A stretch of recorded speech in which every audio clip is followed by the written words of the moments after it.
네, 찬송이란 무엇인가 27번째 시간입니다. 자, 우리는 앞전 시간에 경건한 자세를 하게 된다 부분에서 찬송이란 무엇인가, 그리고 두 번째 모든 피조물로 찬송하게 하신다. 자, 이 부분에서 구체적으로 공부했습니다. 그 내용 가운데 첫 번째, 전 피조물의 합창이다. 그리고 놀라운 영광을 깨닫게 하여 기쁨과 즐거움 속에서 하나님을 찬송한다는 부분을 배웠습니다. 자, 이번에는 기쁨과 즐거움 속에서 하는데 이건 택자 얘기고요. 그렇지만 이제 지옥에서 멸망받을 백성들은 바로 두려움과 공포 속에서 하나님께 진노의 영광을 찬송하신다. 자, 이 부분입니다. 그래서 과연 지옥에 가는 백성들은 두려움과 공포 속에서 진짜 하나님을 영광을 찬송하게 되는가? 자, 한번 살펴보도록 하겠습니다. 일단 우리가 항상 이 부분을 할 때에는 영원한 하늘나라의 상태를 이해하지 않으면은 뭐 천국이나 지옥이나 우리가 가늠하기 힘들게 됩니다. 그래서 지금까지 여러 가지 성경 구절을 통해서 한번 유추해 봤습니다. 자, 천국에 가면 지금 놀란 영광을 찬송하게 되고, 또 지옥에 가도 하나님의 두렵과 떨림으로써 놀라운 하나님의 영광을 결국은 찬송하게 되는 그런 자세로 있다는 거겠지. 그들이 무슨 검은골 여러 가지 악기를 들고 하늘에서 찬양한처럼 그렇게 찬송한다는 얘기는 아닙니다. 자, 하나의 그런 표현입니다. 그 상태가. 일단은 먼저 지옥의 상태를 먼저 한번 살펴보도록 하겠습니다. 자, 누가복음 16장 19절에 성경의 지옥의 상태에서 나오는 것은 아마 이 구절밖에 없는 것 같습니다. 자세하게 소개된 것은요. 일단 이것은 하나의 이야기로 이제 예수님께서 말씀을 전하는 하나의 천국 비유로서 하는 얘기입니다. 그렇지만 우리가 이 내용을 통해서 어떤 상태인지를 알 수 있기 때문에 살펴보는 겁니다. 한 부자가 있어 자색 옷과 고운 베옷을 입고 날마다 호화로 연락하는데 나사로라 이름은 한 거지가 헌들하며 그 부자 대문에 누워가지고 부자 상에서 떨어지는 것을 배불리게 하며 심지어 개들이 와서 그 헌들을 핥더라. 이에 그 거지가 죽어 천사들에게 받들려 아브라함의 품에 들어가고 부자도 죽어 장사되매. 자, 23절입니다. 누가복음 16장 부분입니다. 저가 음부에서 고통 중에 눈을 들어 멀리 아브라함과 그의 품에 있는 나사로를 보고 불러 가로되 아버지 아브라함이여 나를 긍휼히 여기사 나사로를 보내어 그 손가락 끝에 물을 찍어 내 혀를 서늘하게 하소서. 내가 이 불꽃 가운데서 고민하나이다. 아브라함이 그러되 얘는 살았을 때 네 좋은 것을 받았고 나사로는 고난을 받았으니 이것을 기억하라. 이제 저는 여기서 위로를 받고 너는 고민을 받느니라. 이뿐 아니라 너희와 우리 사이에 큰 구렁이 있어 끼어 여기서 너희에게 건너가고자 하되 할 수 없고 거기서 우리에게 건너올 수도 없게 하였느니라. 그러면 구하노니 아버지여 나사로를 내 아버지의 집에 보내소서. 내 형제 5이 있으니 저희에게 증거하여 저희로 이 고통받는 곳에 오지 않게 하소서. 아브라함이 가로되 저희에게 모세와 선지자들이 있으니 그들에게 들을지니라. 가로되 그렇지 아니하니이다. 아버지 아브라함이여 만일 죽은 자에게서 저희에게 가는 자가 있으면 회개하리이다. 가로되 모세와 선지자들에게 듣지 아니하면 비록 죽은 자 가운데서 살아나는 자가 있을지라도 건함을 받지 아니하리라 하셨다 하시니라. 예, 상당히 누가복음 16장 19절부터 거의 전체 19절 하반 부분 거의 전체를 상당히 많은 분량을 천국과 지옥의 상태를 설명하고 있습니다. 자, 그래서 일단 한번 살펴보도록 하겠습니다. 먼저 지옥에 갔는 이제 누굽니까? 이제 부자가 거지 나사로에게 그죠? 자, 표현하는 그런 내용들입니다. 제가 음부에서 고통 중에 눈을 들어 멀리 아브라함과 그의 품에 있는 나사로를 보고. 자, 이것은 무슨 말입니까? 이게 이해가 됩니까 도대체? 음부 속에서 지옥 속에서 말입니다. 고통 중에 있는데 눈을 들어 멀리 아브라함과 그의 품에 있는 나사로를 봤다는 겁니다. 그렇다면 뭡니까? 이것은 천국과 지옥을 서로의 어떤 상태를 알 수 있다는 것이잖아요. 그죠? 그래서 제가 성경 구절을 우리가 천국과 지옥을 이해하는데 천국 상태가 어떤 상태인지를 이해하는 데 있어서 너무 중요한 구절이라고 제가 이사야 11장 9절 말씀을 드렸죠. 그래서 나의 거룩한 산 곳에서 해변도 없고 상한도 없을 것이니 이는 물이 바다를 덮을 만큼 엄청난 거잖아요. 그죠? 자, 바로 여호와를 아는 지식이 세상에 충만하게 된다는 거예요. 이미 우리는 이 육체를 벗어나게 되면은, 그죠? 영적인 상태가 되어버리기 때문에 하나님을 아는 지식이 세상에 충만한 상태로 변한단 말입니다. 지옥 간 백성들도 마찬가지고 천국 간 백성들도 마찬가지고 여호와를 아는 지식이 세상에 충만한다는 거예요. 왜? 그날에 내가 아버지 안에 너희가 내 안에 있고 일단 이건 천국 백성이겠죠. 당연히 하나가 된다는 거예요. 자, 그래서 바로 우리가 이를 지옥에 간 나사로를 통해서도 우리가 한번 생각해 볼 수 있습니다. 물론 이것은 어떤 비유적으로 이제 설명한 내용이겠죠.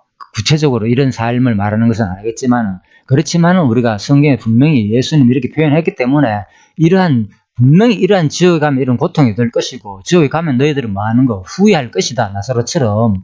그 얘기를 분명히 알려주는 말씀입니다. 그렇기 때문에 우리는 충분히 생각할 수 있습니다. 바로 천국과 지옥의 상태. 음부에 내려갔지만 이 음부에 내려간 이 부자 나사로도 멀리 아브라함 품에 있는 나사로를 알 수 있었다는 거예요. 그래서 우리가 지옥 가는 백성들이 전혀 모르고 어쩌다가 죽고 났는데 내가 죽었네. 알고 보니까 심판을 받네. 그래가 지옥에서 억울하게 막 고통만 당하고 있으면 이게 무슨 상황입니까? 도대체 이해도 안 될 것이고. 그렇죠?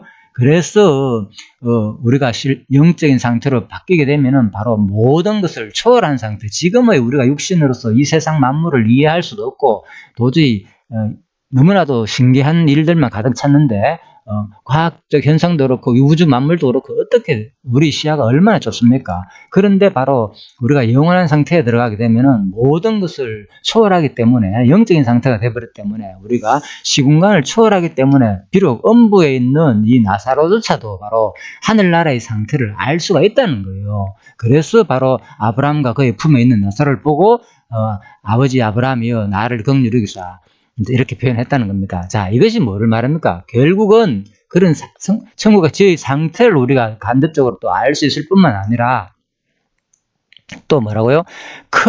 너희와 우리 사이에 큰 구렁이 끼어 있어. 너희에게 가고자 하되 할 수 없고 거기서 우리에게 건너올 수도 없다는 상태입니다. 그러니까 분명히 우리가 알 수는 없지만 이런 어떤 큰 구렁이니까 그죠? 아주 큰 어떤 뭐 협곡 같은 그런 표현이지만은 아무튼 천국과 지옥의 상태는 갈라진 상태이기 때문에 어떤 상태를 서로가 알 수 있다는 것도 우리가 볼 수 있죠. 이 상태가. 자, 그리고 또 하나는 28절에 누가복음 16장 28절입니다. 저희로 이 고통받는 곳에 오지 않게 하소서. 그러니까 이게 뭔 말입니까? 나사로가 분명히 지옥에서 어떤 상태, 분명히 후회를 하고 있다는 겁니다. 지옥에 가게 되면은 자기 상태가 왜 내가 여기 온지를 알고 있다는 거예요. 여기서 뭐 내가 억울하다, 하나님 풀어주시죠. 내가 뭔 잘못했습니까? 이렇게 뭐 호소하고 그런 내용이 아니고 분명히 자기가 마땅히 올 곳에 왔다는 것을 알게 되고 오히려 알게 되지만 아직 오지 않은 그 백성들에 대해서는 제발 안 오기를 바라는 그런 마음이 분명히 있다는 겁니다. 그러니까 뭡니까? 지옥에 간 백성들도 하나님을 그 영광을 지옥에서 고통스럽게 표현을 하면서 후회한다는 그 자체가 뭡니까? 하나님 저주받은 상태에서 고통 속에서도 뭡니까? 두려움과 공포 속에서도 바로 하나님의 진노의 영광을 찬송하게 된다는 거예요. 뭐 성국에서 말하는 아름다운 새 노래에서 무슨 어떤 하나님을 찬양하는 그런 표현을 하지만 고통 속에서 자기의 표현이 뭡니까? 자기 고통 속에서 왔다는 것을 인정하는 그 자체가 뭡니까? 하나님의 영광을 두려움 가운데서 찬양한다는 것이라는 것입니다. 바로 그래서 저희로 이 고통받는 곳에 오지 않게 하소서. 자, 그리고 그래서 그런 표현을 하니까 이제 아브라함이 가로되 모세와 선지자들이 있으니 그들에게 들을지어다. 가로되 그렇지 아니하이다. 아버지 아브라함이 만일 죽은 자가 저에게 가는 자가 있으면 회개하리다. 그래서 이제 죽은 자가 다시 내려가게 되면은 그것을 보고 깨닫게 되지 않느냐 이런 말인데 이제 분명히 하는 말이 모세와 선지자들도 듣지 아니하는데 비록 죽은 자 가운데서 살아난 자가 있을지라도 근함을 받지 아니하리라. 하셨다? 아니라. 예, 예수 그리스도께서 살아났지만 사람들은 분명히 안 믿었단 말입니다. 그렇듯이 아무리 지금 현상들을 자연 현상만 바라보고도 신기한 현상들을 바라보고도 결코 하나님을 안 믿을 자는 안 믿게 된다 그 말입니다. 자, 그래서 우리가 지옥의 상태에 대해서 잠시 살펴봤습니다. 진짜 두려움과 공포 속에서 하나님과 진노의 영광을 찬송하게 하신다는 부분입니다. 모든 피조물로 합창하게 한다. 자, 이 내용입니다. 첫 번째는 경건한 자세라고, 두 번째는 모든 피조물로 찬송하게 된다. 바로 찬송의 방법이 그 가운데서 모든 피조물 마지막 부분입니다. 두려움과 공포 속에서 하나님께 진노의 영광을 찬송하게 하신다. 자, 이 부분을 설명드렸습니다. 그래서 우리가 이제 이 천국과 지옥에 대해서 이렇게 이해를 하지 않으면 이런 말들이 도대체 이해가 안 됩니다. 이게 어떻게 지옥에 가서도 찬양을 하느냐, 천국에서는 도대체 뭘 하느냐, 찬송을 하는데, 그죠? 그냥 똑같은 말만 평생, 내 생물이 똑같은 말로 하나님은 거룩하다, 이 평생 이렇게만 외치는 게 찬송인가, 천국의 상태인가, 자, 이렇게도 볼 수 있는데, 그래서 제가 그동안 쭉 천국의 상태와 지옥의 상태를 우리가 천국과 지옥의 상태가 지금 우리가 생각하는 이런 상태가 아니고 성경에서 표현하는 이런 상태를 최대한 우리가 이제 같이 살펴봄으로써 하늘나라를 소망하면서 한번 이해해보고 진짜 우리가 바라면서 살자. 틀림없이 하늘나라가 이런 곳이다. 우리가 생각하는 이상으로 하늘나라는 지옥은 엄청난 곳이다. 자, 그 부분을 제가 말씀드렸습니다. 그래서 한번 여러분들이 쭉 계속 이어지는 공부를 통해서 참고하시고요. 그런데 자, 조금 더 이제 살펴볼 내용이 있습니다.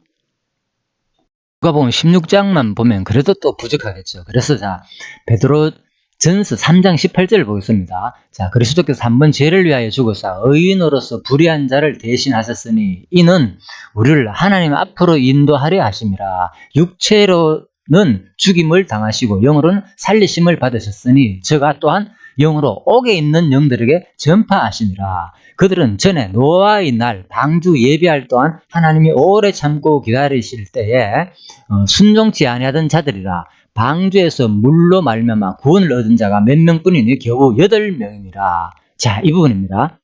이 내용은 육체로는 죽임을 당하시고 영으로는 살리심을 받았느냐.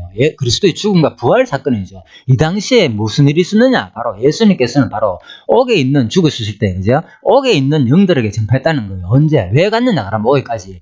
완전 그러니까 구약 성경의 사람들이 예수 그리스도를 안 믿었단 말입니다. 그때도 벌써 하나님이 살아계시고 하나님이 자기 말씀을 분명히 노아를 통해 가지고 많은 사람이 노아가 말씀을 전가할 때 믿으라고 말을 했는데 사람들은 하나님 말을 안 믿었겠죠. 그래서 확실하게 바로 복음을 그때 믿지 않는 자들을 위해 가지고 복음을 선포한 거죠. 가가지고 봐라, 틀림없이 너희들이 왜 믿지 않느냐. 그래서 너희들 믿지 않은 대가로 말면 이렇게 지옥에 왔다는 것을 확실히 알려주는 것입니다. 자, 그래서 노아의 날 방주 예비할 동안 하나님이 오래 참고 기다릴 때에 순종치 아니하는 자들에게 바로 옥에 있는 들을 가다 복음을 전파한 게 아니고요. 전파했다는 말은 바로 너희들이 마땅히 올 것을 왔다. 그 당시에 그때 노아의 말을 믿지 않았기 때문에 왔다는 것을 확실히 알려주는 내용입니다. 그래서 우리가 이제 이들도 결국은 이제 지옥 가가지고 그들도 결국은 자기들 자신이 스스로 여기서 그때 진짜 우리가 믿지 않은 것에 대해서 틀림없이 인정한다는 겁니다. 자, 그걸 위해서 이제 예수 그리스도께서 그때 죽으시고 부활할 때 그때 사흘 동안 있으면서 음부까지 내려가가지고 옥에 있는 영들한테 이제 자기 자신의 그 영광을 부활하고 성천하신 그 영광을 이제 선포했다는 겁니다. 자, 그 다음에 누가복음 16장 부분은 설명드렸고요. 그 다음에 요한계시록 11장에 보면은 바로 하늘로서 큰 음성에서 이리로 올라오라 함을 듣고 구름을 타고 하늘로 올라가니 저희 원수들도 구경하더라. 자, 그래서 그 시에 큰 지진이 있어 10분의 1이 무너지고 지진에 죽은 사람이 7천이라. 그 남은 자들이 두려워하여 영광을 하늘의 하나님께 돌리니라. 자, 이 부분입니다. 예, 요한계시록 11장은 두 증인이 바로 1260일 동안 예언한다는 그런 내용인데요. 자, 그 예언한 날 동안에 비가 오지 못하고 그리고 저희가 그 정글 마칠 때 무저갱으로부터 올라오는 짐승이 있었는데 바로 이제 저희를 이기고 죽이는 거예요. 그 두 증인을. 자, 그 다음에 어떤 일이 일어나는가 하면요. 죽이고 나니까 땅에 가는 사람들이 이제 절거하는 거예요. 그러다가 그 3일 반 후에 하나님께서 바로 생기를 불어 넣어가지고 그 두 정인이 속에 들어가니까 그 두 정인이 다시 살아나는 거예요. 저희가 발로 일어나네. 그냥 죽었다가 다시 이제 살아나는 거예요. 자, 그래서 구경하는 자들이 크게 이제 두려워하였고, 그 다음에 또 두 정인이 어떻게 되는가 하면 바로 구름을 타고 하늘로 올라가게 된다. 자, 그러니까 바로 이제 그 다음에 장면입니다. 어떤 일이 나는가 하면 바로 그때에 바로 그 시에 큰 지진이 나서 성 10분의 1이 무너지니까 그 지진 날 때 죽은 사람이 7천이나 됐단 말입니다. 그러니까 그 남은 자들이 두려워하여 영광을 하나님께 돌리더라. 예, 이렇죠. 예, 그래서 이 부분입니다. 그래서 두려워하여 가지고 그런 일이 나니까 바로 이제 남은 자들이 두려워하여 하나님께 영광을 낸단 말입니다. 바로 두 정인을 죽고 난 다음에 같이 동료하는 모든 사람들이.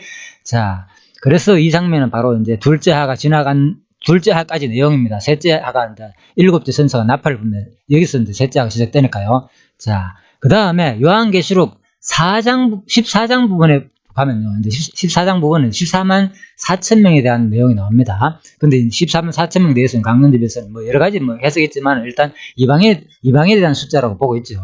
그래서 바로 14만 4천 명이 많으냐 바로 내 생물과 장로들 앞에서 새 노래를 부를 때에 바로 땅에 근데 부를 때 또 보니 다른 천사가 공중에 날아가는데 땅에 거하는 자들 곧 여러 나라와 족속과 방언과 백성에게 전할 영원한 복음을 가졌더라. 그러니까 14만 4천 명은 바로 하늘나라에서 그죠? 내 장로들 앞에서 같이 새 노래를 부르는데 또 이 다른 천사가 날아가는데 보니까 이 또 다른 천사가 공중에 날아가는데 땅에 거하는 자들 곧 지금은 뭡니까? 하늘을 보는 장면이잖아요, 지금. 그런데 땅에 거하는 자들은 곧 여러 나라와 족속과 방언과 백성에 전할 영원한 복음을 가졌더라. 공중의 천사가. 자, 땅에 거하는 자들에게 복음을 가졌는데 그가 큰 음성으로 가로되 하나님을 두려워하며 그에게 영광을 돌리라는 거예요. 누구에게? 예, 땅에 거하는 자들에게 여러 족속과 그런 사람들한테 바로 복음을 전하면서 너희들 빨리 너희들도 지금 14만 4천 하늘에 오려면은 너희들도 뭐라고요? 바로 하나님을 두려워하며 하나님께 영광을 돌리라는 거예요. 이는 그의 심판하실 시간이 이르렀으니 그 심판이 있기 때문에 자 이런 내용입니다. 그래서 자 또 마지막 하나 더 살펴보겠습니다. 마태복음 22장에도 자 이거는 좀 다른 내용인데요. 자 부활 때에는 장가도 아니 가고 시집도 아니 가고 하늘에 있는 천사들과 같으니라. 자, 예수님께서 그 사두개인들이 물었을 때 있잖아요. 그죠? 너희가 하늘나라의 상을 몰라다. 하늘나라는 곳은 너희들이 생각하는 그런 곳이 아니다는 거예요. 장가도 안 하고 시집도 안 가기 때문에 하늘나라 가면 어떤 상태가 같나? 천사들과 같다는 거예요. 자, 천사들과 같다. 그래서 바로 지금 이 설명은요. 두려움과 공포 속에 하나님께 진노의 영광을 찬송한다는 거예요. 무엇을? 바로 이 부분이죠.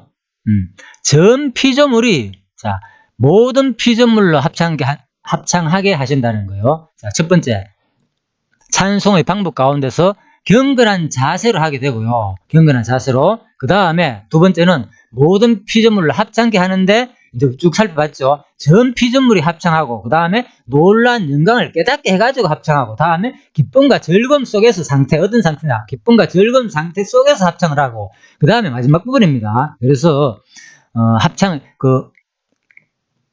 찬송의 방법 가운데서 마지막 부분입니다. 그래서 기쁨과 즐거움 속에서도 이제 하나님을 찬송하게 되는데 마지막에 이 부분입니다. 두려움과 공포 속에서도 지옥에서는 멸망의 백성들이 두려움과 공포 속에서도 하나님께 진노의 영광을 찬송하게 하신다. 그래서 지금 이상까지 살펴본 내용은 바로 진짜 지옥 간 백성들도 두려움과 공포 속에서 하나님께 대한 진노의 영광을 오히려 찬송한다. 그래서 다시 잠깐 살펴보면요. 바로 지금까지 살펴본 대로 바로 마태복음 아니고요. 먼저 이분 설명드렸죠. 누가복음 16장 19절 말씀입니다. 누가복음 16장 19절. 그래서 음부에 내려가가지고 아브라함, 나사로 얘기 들었죠. 이 부분에서. 그래서 그 상태는 지옥에 갔는 상태 틀림없이 나사로가 보니까 여기서 불평했다는 말도 없고 거기 왔는 거에 대해서 마땅히 받아들였고 있고요. 오히려 지금 오지 못한 그 현재 남아있는 제 자식들을 걱정하고 있다는 거예요. 자, 이런 상태에서 전혀 하나님을 원망하거나 그런 건 없습니다. 오히려 하나님께 대해서 긍휼을 오히려 구하는 상태였어요. 왜? 24절에 보면 이제 누가복음 16장 바로 나를 불쌍히 여겨가지고 나사로를 그 손가락으로 손에 물을 찍어가지고 내 혀를 서늘하게 하소서 이렇게 부탁하는 거 볼 때, 자, 그렇고요. 그리고 또 옥에 있는 영들에게 또 전파했다는 거. 베드로전서 3장 18절입니다요. 옥에 있는 영들한테 전파했고, 그리고 요한계시록 11장 부분을 보더라도 틀림없이 뭡니까? 마지막에 생기가 살아났을 때 많은 사람들이 그거를 오히려 선백적으로 좋아하다가 나중에 다시 큰 지진이 일어나가지고 그런 일들이 일어나니까 그들이 뭡니까? 남은 자들이 두려워하며 하나님께 영광을 돌렸다. 그리고 요한계시록 14장 부분도 마찬가지로요. 하나님께 두려워하며 남은 자들이, 그죠? 빨리 이렇게 14만 4천 명에 들려면은 너희 지상에 있는 너희들도 뭐라고요? 하나님을 두려워하며 그 영광을 돌리라는 거예요. 그래서 자, 음부에 갖는 사람들도 분명히 하나님을 두려워하면서 영광을 돌린다는 거예요. 자, 그래서 우리가 정리를 해보자면 이렇습니다. 일반적으로 천국에 가는 사람들만 하나님께 이제 찬송과 영광을 돌린다고 우리가 생각을 할 수도 있습니다. 그런데 분명히 자, 성경을 전체로 살펴봐도 두려움과 공포 속에서, 심지어는 지옥에서 멸망의 백성들조차도 두려움과 공포 속에서 하나님의 진노의 영광을 찬송하게 된다. 마치 이것은 똑같이 천국 갖는 것처럼 하나님을 기쁘게 금은과 함께 악기를 가지고 찬송한다 이런 표현은 아니고요. 분명히죠. 그들 자체가 하나님에 의해서 되었다는 것을 그대로 인정하면서 하나님의 긍휼을 구하는 그 모습 자체가 뭡니까? 곧 하나님에 대한 찬송이라는 거죠. 왜? 하나님의 능력을 인정하는 거니까. 그래서 찬송이라는 것이 우리 입으로 그냥 찬송한다고만 자꾸 생각하니까 찬송의 개념을 뭡니까? 오해를 하는 거예요. 공고한 날, 형통한 날 두 가지 있는데 좋은 것만 찬송이라고 생각하는 거예요. 왜? 두 가지 현상, 우리 일상에서 일어나는 모든 범사 자체가 두 가지 현상들이 누구에 의해서? 하나님의 작정한 거룩한, 하나님의 작정한 뜻에 의해 가지고 자기 존재의 속성이 계시되는 것으로 드러나기 때문에 그 성품으로 우리는 그 가운데서 그것을 인정하고 하나님께 그 영광을 돌리는 그 자체가 쉽게 말해 받아들이고 하나님을 인정하는 그것이 뭡니까? 바로 하나님에 대한 찬송이라는 거예요. 진짜. 그러니까 바로 천국 백성은 놀라운 영광으로, 하나님의 자비성에 대한 놀라운 영광으로 하나님을 찬송하는 것이고, 지옥 간 백성들은 하나님의 주권적인 능력과 전능하신 능력으로 보낸 그 놀라운 하나님의 주권성에 대한 인정으로 하나님을 찬송한다는 거예요. 자, 이렇게 정리가 됐죠, 이제는. 자, 그래서 제가 이제 이 부분에서 조금 더 이제 그냥 이 내용을 읽으니까 찬송의 방법 가운데서 마지막 부분에 경건한 자세로 하게 되고, 그 다음에 모든 피조물로 합창하게 한다. 그래서 바로 모든 피조물, 전 피조물, 놀라운 하나님의 영광을 깨닫게 해서 기쁨과 즐거움 속에서는 쉽게 이해되는데, 마지막 부분에서 특히 이제 지옥에서의 백성들이 조차도 두려움과 공포 속에서 하나님의 진노의 영광을 찬송하게 된다. 이러니까 마치 똑같은 우리 상태로 천국 가는 사람들처럼 찬송하는 그런 느낌을 살짝 받아가지고, 그렇게는 아니겠죠. 이 글 자체의 목적은. 그래서 조금 더 제가 자세히 성경적인 근거를 들어가지고 조금 설명을 드렸으니까, 자, 여러분들이 그냥 참고하시기 바랍니다. 자, 이상으로 일단 또 시간이 길어지니까 여기서 잠깐 숨을 돌리고 난 다음에요, 계속 나머지 부분 이제 설명드리도록 하겠습니다. 자, 수고하셨습니다.